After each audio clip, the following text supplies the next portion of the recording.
essence of my message and has been impacted by an incident that happened when I was growing up in New York. I grew up on the Upper West Side, and there was a wonderful woman on my floor that every time I'd go up in the elevator with her, she was always like inviting me into her house, and she always had snacks. I remember Oreo cookies were great, and she had 6 locks on the door, as most New Yorkers do, you know, who were elderly. Anyway, it was, for about 2 months, I, you know, wasn't thinking about her, and I walk in one day and the super is coming out of his office. And I said, you know, have you seen Mrs. Levy? And he said, Jim, he said, didn't you know she died? And I said, she died? What do you mean? What happened? And he said, we don't know. We didn't find her body until her rent was 2 months overdue. Now, imagine being that alone in your life, that nobody in your life connects with you until your rent is 2 months overdue. And when I say that in schools, I talk about that there are kids walking down the halls that walk right next to you that have that same experience of a sense of aloneness. There are people in, you know, maybe at your workplace, maybe in your family, no matter what, are still struggling with being accepted. I call it best friends. Best friends is a safe place where you could be 100% authentic, because that's what everybody says that their best friend is all about. And I grew up as a kid without having that. I never felt safe. I never felt like I could be 100% authentic, because I always felt like that somewhere along the line people were going to, you know, to step inside, see something that they didn't like, and then they'd leave, and it would just kick in to my already abandoned issues that I struggled with all my life. And the feeling of that abandonment was so overwhelming that, you know, I masked it and walked around with a mask all day long. So nobody really knew, other than the fact that I was incredibly shy. And because of this, the aloneness was more profound. And there are so many people that are listening to this at this moment that can identify. And they can identify mostly with the fact that they don't feel safe. That they don't feel safe. And that is an essential ingredient in any relationship, is that feeling of safety.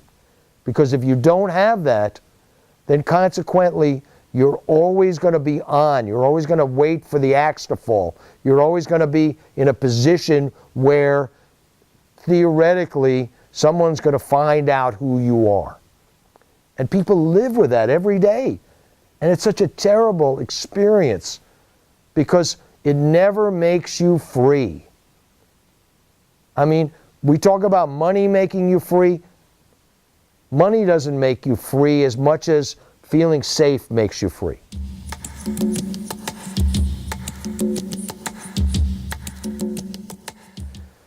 What do you do when you're bullied and you basically don't feel safe?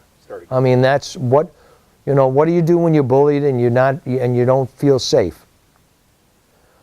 What I've really encouraged people, because it's really worked for me, is that I never believed in my life that if I was transparent that people would accept me. And finally I decided to make a commitment to be more transparent, to let people in from the standpoint of telling them how scared I was. And in the particular instance around bullying, which has been a specialty of mine, for a kid to say, this is hurting me. This is really, you know, what you're saying is hurtful to me. Now, in some cases, it may accelerate. In some cases, it may diminish. But the idea is that you're being honest with people around you to let them know what it is that you're feeling. And it is my contention that in some capacity, every human being has this compassion point. And once you are able to tap into that compassion point, you're able to really, you know, build on that compassion experience. So it then becomes supportive. I tell teachers all the time, I said, if you're not having a good day, announce to your class, I'm not having a good day, can I ask for some support from you? Instead of my giving you my support, I need your support now. It's the same thing in a family. Family is so much into, my parent program is called Taking the Fear Out of Parenting, because it is so frightening, and the need to control by parents is so profound that what happens is that there's no ownership of a son or daughter in that family. And I always tell parents, if there's one thing to remove from your vocabulary, it's to say to your son or daughter, if you don't like it here, you can go someplace else. Because you don't want them to go someplace else. You want them to feel good about being in this home environment. And the unfortunate thing now is, with high technology these days, kids can fly under the radar, and they can virtually fool everybody in their lives. And with that, it's more difficult to connect. It's more difficult. And, it's easier for a kid. I went underground because I wanted to talk to kids about this. I went underground to a rave party, and I put a hat on, and a kid brought me in, and so dark it didn't matter. But I went out, and I was getting a contact eye from all the drugs, and I was standing there rubbing my eyes, and I listened, and there was a kid, a young girl on the phone with her mom saying, "Mom, I'm at the mall with such and such. I'll see you later." And then she went right back into the rave party. And so it's easy to fool. It's easy not to face and be more courageous because of technology. I had an 11-year-old that told me that her boyfriend broke up with her by email, and she was so angry, and so she was crying. And she was so angry that he didn't have the courage enough to look her in the face and say this. We're moving away from this. We're moving to the song when I was growing up as a kid in the year 2525. We're moving into that element. And all the things that words in that song and George Orwell's 1984 are starting to come to bear. And unless we're losing intimacy, we're losing this ability to connect.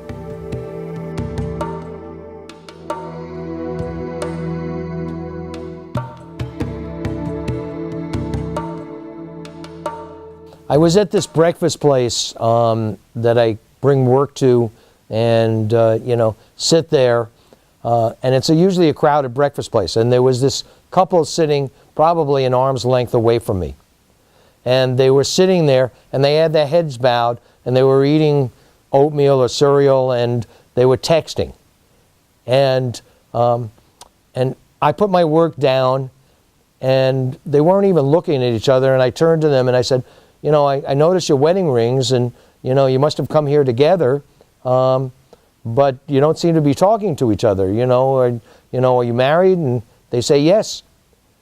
And I said, well, who are you texting? And that's when they said, each other. And they were like, probably, right across the table from each other. And I thought to myself, this has become almost, rote in what we're doing in our lives. And young people are growing up with this, so they don't have any other point of reference.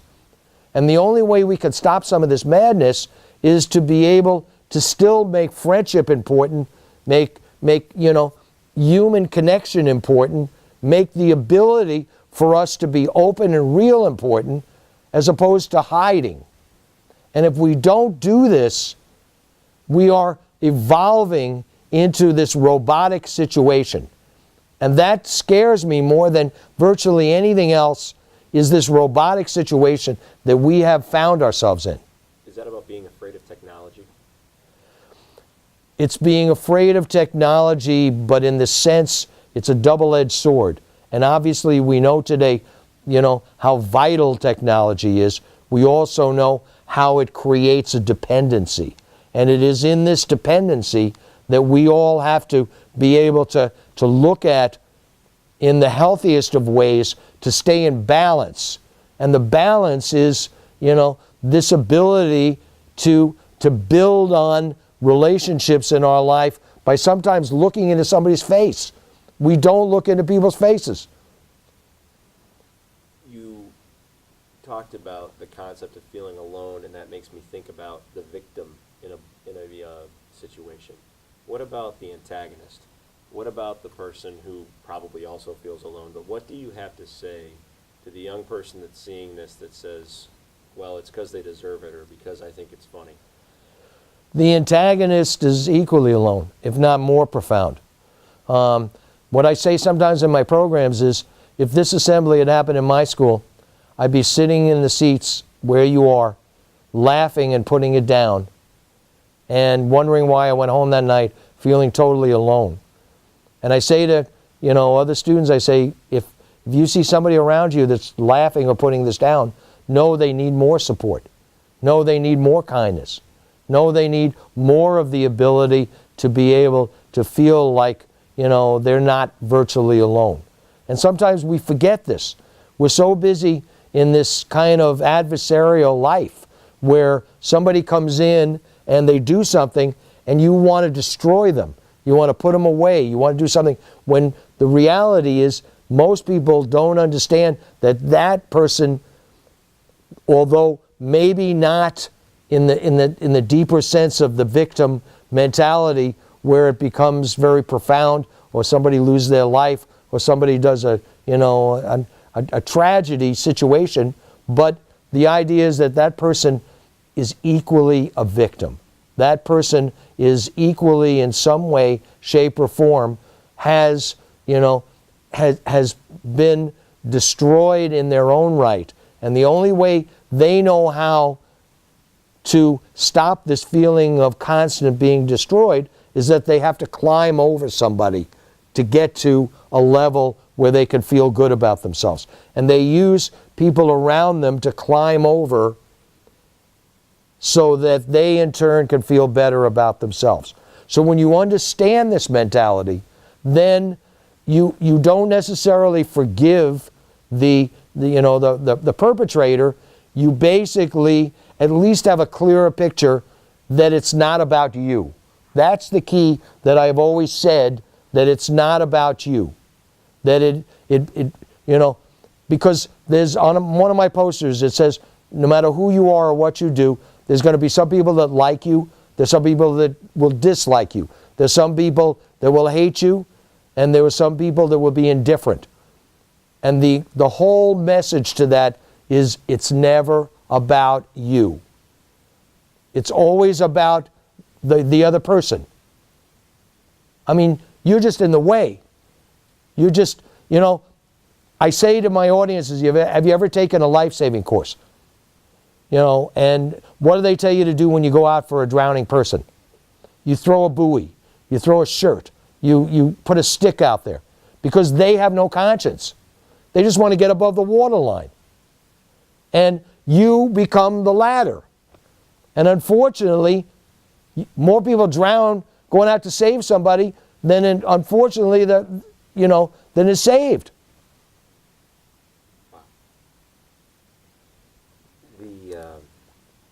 The victim hearing that says, well, that does me a lot of good, so they're in the same boat I am, So how...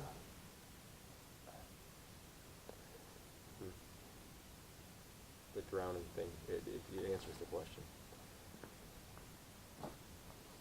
What do you think, David? Keep going. Oh, yeah. So, you talked about one of the things that's important for a person to overcome this feeling of aloneness is discover your own uniqueness. Talk about that. Once you establish your own uniqueness, there's a great concept that I happen to love. Unfortunately, I'll never be able to be part of it, but I happen to love it. It's the Red Hat Society. And the Red Hat Society came out of a poem, "When I'm old, I will wear purple." And the idea behind that is that, after a while, when you truly understand that nobody is looking at you because they're too busy trying to take care of their own lives. And we're consumed with the idea in our lives that everybody is looking at us. Everybody sees us and they say, oh my gosh, look at that person and look at this and look at that. But in reality, when they go home at night, they close the doors. They are consumed with trying to survive, trying to be happy on this earth, trying to find their purpose, trying to find whatever function they can live with. And so consequently, even though you may think that you have this incredible self-importance in the bigger picture of people's lives, it's not there. It's not there. And you want to know how I know this and understand this? It's that when people pass, they're remembered for a day or two or three. And then all of a sudden, they're totally forgotten. And most human beings, they can't see that through the course of their lives, so they give away the store. They give away who they are. They compromise who they are. They become sometimes a clone of another human being. They take the identity of other human beings. What a silly way to do that. I do a goals program for kids. And one day I'm looking in the back, and there's two kids copying off of each other, copying each other's goals. And I thought, you can't get more absurd than this. You're copying somebody else's life. Where are you in that picture? So you give away the store. And once you do that, it's an ongoing snowball effect. You just keep doing it and doing it and doing it. And then you wake up one day and wonder why it doesn't work for you. It doesn't work. In my programs, I go to 3 adults in the room, teachers, administrators, principals. And I say to them, how many people do you know in your life that are truly fulfilled and happy? To this day, after 33 years of speaking, I haven't found one person that knew more than 6 or 8 people in their life truly fulfilled and happy. And then I ask, how many people do you know in your life? I know hundreds. I know thousands. And I often wondered why it is in our culture where people from all over the world want to be here. They want to come to this country. And yet so few people are truly fulfilled and happy in their lives. And I had to figure this out for myself. In our life, we are so busy heading to the direction of wants.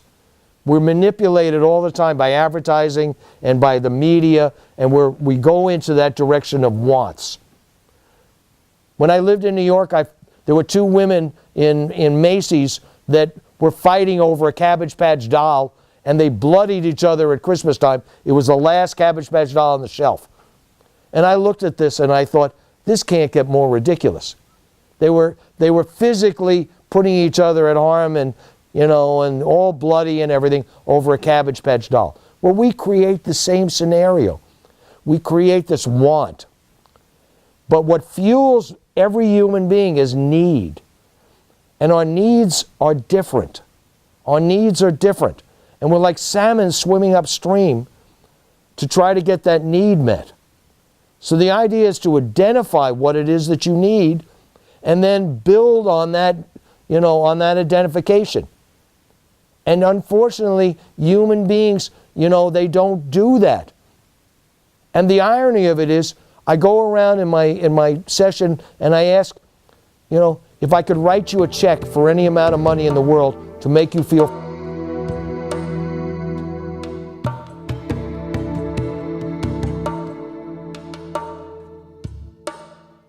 financially secure, how much would you want me to write that check out for? And everybody will tell me, outside of the magic $1 million, everybody will tell me something different. And I'll say, what just happened now? And nobody knows where I'm going. And I said, every one of your needs was different. And every person's need is different on this earth. And if we start to give away that perception and we start to focus on what other people need as opposed to what you need, again we give away the store and again we create this sense of unhappiness. And that's a sad thing. in my life, when I first graduated from Michigan State, I held 6 Fortune 500 jobs in 18 months. I mean, enormous companies. And I would start and stop and sabotage, and I didn't want to be there. And in the bigger picture, I didn't know what I wanted, obviously. But when I came in touch with this concept of needs, and I put my priority of needs, and what my priority is, I wanted to make a difference in my life. I wanted to move that grain of sand, number one. Number two, I needed to be creative. I needed to use my mind, which was my creative strength. And number three was that I needed to be independent. Couldn't work for somebody. So when I finally discovered what all those needs were collectively together, then I could pursue a career field that would meet those needs. And that's the aim of what's happened. And not only has it been phenomenal, it was the greatest decision of my whole life. To go and to pursue something that fueled in me every single day that love and zest for life. Once told me a story about.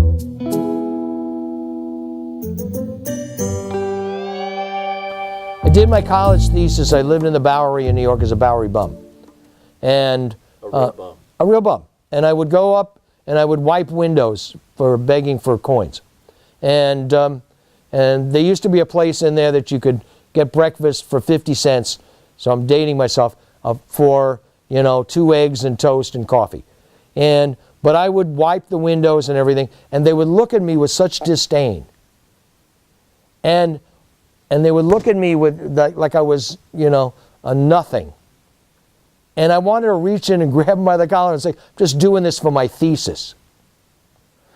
But what was fascinating to me about being in that kind of climate was that a lot of the people that did this were at one point very functioning people. Some held decent jobs. There was a doctor that was down there that was in World War II, and when he came back from World War II, he had only looked forward to coming back to his wife. And she had become a hooker, in the meantime, while he was, overseas. And she vowed not to, to swear off on it, but he came home early one day and she was in bed, with a John, and he went on a drinking binge, never even bothered to close his office, lock his office, and then he spiraled downward to the, so he was a doctor. He used to take care of some of the liver problems and hepatitis problems and the rest of the things for the street people.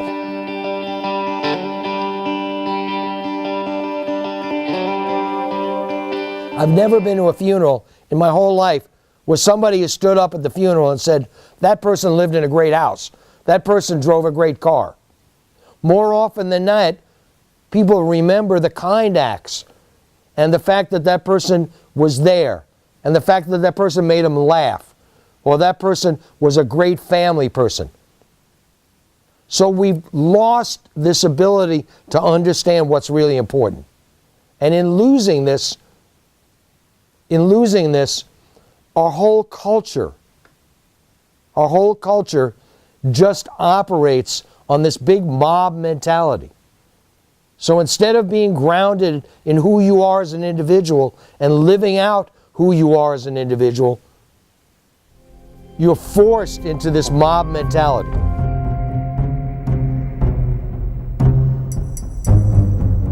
The time I was in a plane and I thought this was the end, we were landing here in Detroit at an auxiliary airport, and there was so much fog, and the pilot said, I don't have enough fuel to go, to another location outside where the fog base is. So we go and we go to land, and we're just about to touch down, and all of a sudden the pilot realizes, he doesn't have enough runway space, and he pulls back up on the stick, and we shoot back up in the air. And everybody screams. And we're all we're all, the pilot gets back on and says, again, I don't have enough fuel. I got to come around and do this again. And we're all like praying, looking at each other, mumbling, doing all the rest of stuff. So he lands the plane. We give him, applause. But everybody gets up and we walk to the baggage claim. We meet people and we walk to the baggage claim and everybody's silent. You can feel that kind of essence of silence, like everybody's just processed their last time on this earth. Well, I gathered a group of friends right after that came to my house. There was probably 15, 20 people. And we spent the whole night telling stories of appreciation of life and how we had come close to death experiences. And so I opened up with mine, and then everybody went around, and their close to death experience could have been, a cancer scare, or it could have been a fire. I mean, I'm remembering some of these. And back to the concept, life changes in a phone call. I mean, we look at these natural tragedies, these natural disasters. People got up that morning and, they come back and they have nothing left. And not by their own design. It's interesting. I was speaking on the anniversary of 9/11. And I walked around the empty pit. And I looked at this empty pit and I said, what can I possibly say? This is singularly the worst tragedy, if not close to the worst tragedy that we've had in our history. And as I'm walking around, I say, what words were going to make this significant? And what I realized is how many people got up that morning with unfinished business. They got up that morning and maybe they had a book they were working on. Maybe they had a song they were working on. Maybe they had a relationship they wanted to heal. Maybe they were going to go take a travel experience. And they went to work as if it was business as usual and never came back. And my high school friend who died in that, he had an angry, rageful fight with his son. And he called his son a loser. And he said, you will never amount to anything in your whole life. And I don't want you here when I come home. And he left. And obviously he didn't come home. Well, the prophecy he created has stuck with his son. And his son has become a loser. He left his son, a large life policy, and his son has spiraled down to become a loser. Sleeps all day. Because the last words became the prophecy.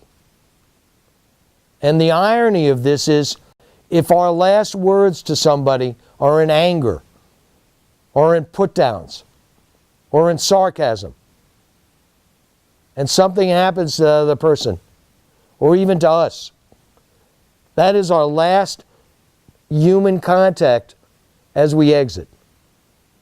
And I don't think most human beings want to make that the last human contact that we all have. So correspondingly, as I share with kids, and especially in the bullying end, if you can't build someone up, then at least walk away from them, but don't tear them down. So again, if you can't build someone up in your life, don't engage them and tear them down. Because the irony of it is, and this is the irony for bullies, what goes around comes around in life. And there'll be some day when you'll need somebody so badly, and they won't be there. Because all that you've built up in terms of your life will, negate that.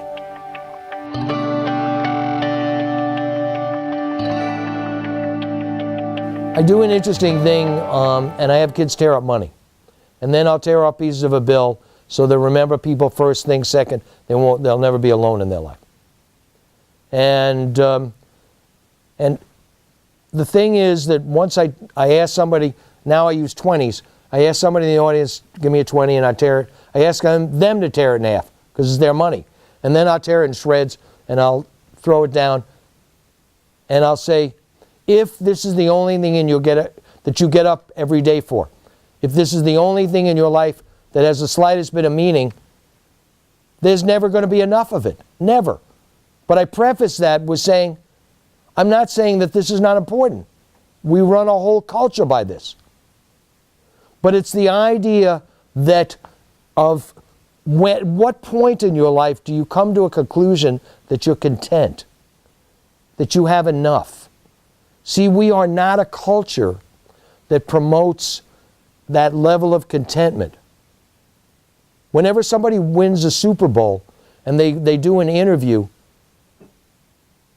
it's always the interviewer's experience. Well, is this going to be the beginning of a dynasty for you? Are you going to win next year and the year after? And I'm waiting for that person to say, I'm taking it in now. This may be the only time in my life I ever get a chance to have this, but I want to take it in. And it's in that moment of gratefulness that we miss out. Because it's in that gratefulness that gives us the level of peace and satisfaction and contentment. It is not, bigger is not better. Bigger is just bigger.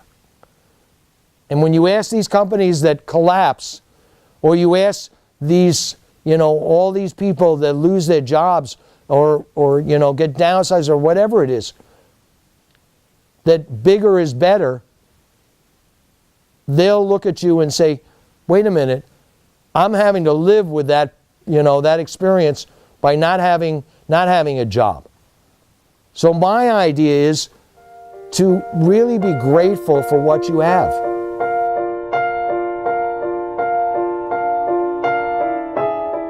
Yeah, there was a young girl that was suicidal that kind of, wanted me to mentor her and everything like that.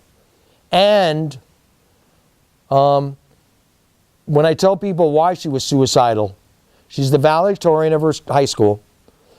And I asked people, why do you think she was suicidal? And everybody will say, peer pressure, or this desire to succeed, or more, or whatever it is. And I'll say simpler. And I say, she got a B in high school. And she went to her teacher and said, a B is not satisfactory to me. I need an A. And he said, I am not giving your seat back to you and denying another person that maybe could learn and build and have their lives, more significant because you got a B. She says, but a B is not good enough. When I speak of Japan, and there's a a pressure-packed society. And they are constantly setting standards. Now, there's nothing wrong with standards. The idea is that if you don't fulfill the standards, are you really a loser? And they have a huge suicide problem because the standards are at such a level that if they don't perform and they get maybe 1 or 2 chances for an exam between high school and college, then they're branded by their family as a loser and there's no reason for them to continue. So I taught this course in high schools called Losing Doesn't Mean You're a Loser. And the basis of that course is that in every contest, there is a winner and there's a loser. That doesn't mean that because you've lost at something, that you then are a loser. You've just lost at something. That means that you either refocus and rebuild so that you could come back and make yourself, but we're a win-lose culture.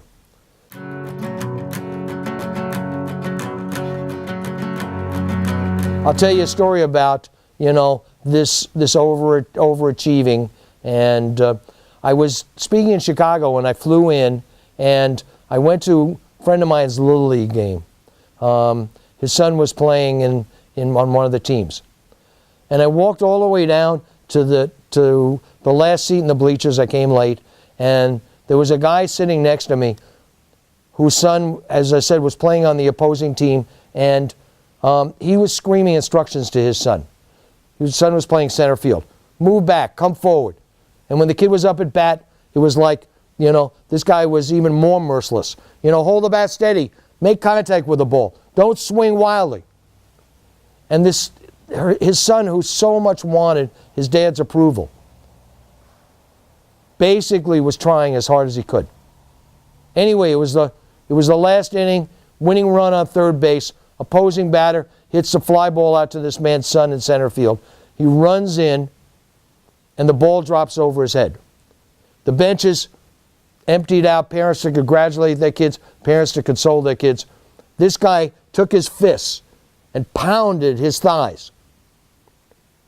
And you could see the red in his face. That's how angry he was. And he leaps up and he starts walking out to the outfield where his son was coming in, and his son had his head down, obviously dejected that his error had cost his team the game. And his dad calls his son's name. Son raises his head, and his dad takes his right hand and cracks his son across the face. Well, that crack, everybody heard. And all of a sudden, everybody turns around. And they look at, this situation. And I was obviously watching it from the beginning when he jumped off the bench. Anyway, his son, I wished his son would cry, scream, call his dad a name, do whatever it was. But his son just walked away in total silence. And his dad, who realized what he did, went over and put his arm around his son. And his son pulled his shoulder away. Now, I tell my parent groups, that's a lifetime scar. I don't care how many connectedness they have. I don't care how many great road trips, how many shopping sprees, how many, loyalty factors are built into their relationship. That's a scar that will never quite heal. It was at a moment when his son needed his dad. And I drove away that night, and obviously I felt so much for the boy, as anybody who listens to the story would feel. But I felt for the man, because he was so busy trying to live out his life through his son, and the win-lose, and maybe, his disappointments, maybe his constant losing in his life. And so instead of being a supportive end at that moment to what his son needed, he became the antithesis. And he became someone that was, so contrary to what his son needed. Are there any parallels with that in your relationship with your dad? All the time. All the time. I mean, in my dad's case, I had gotten this huge award, and I had always wanted my dad's approval. Always growing up as a kid. And I had gotten this huge award in Michigan, and there was a dinner in our honor, and my dad, he lived in California, and I call him up and I say, there's a dinner, I'd love it if you'd be there, Dad. Well, he was really never there for me.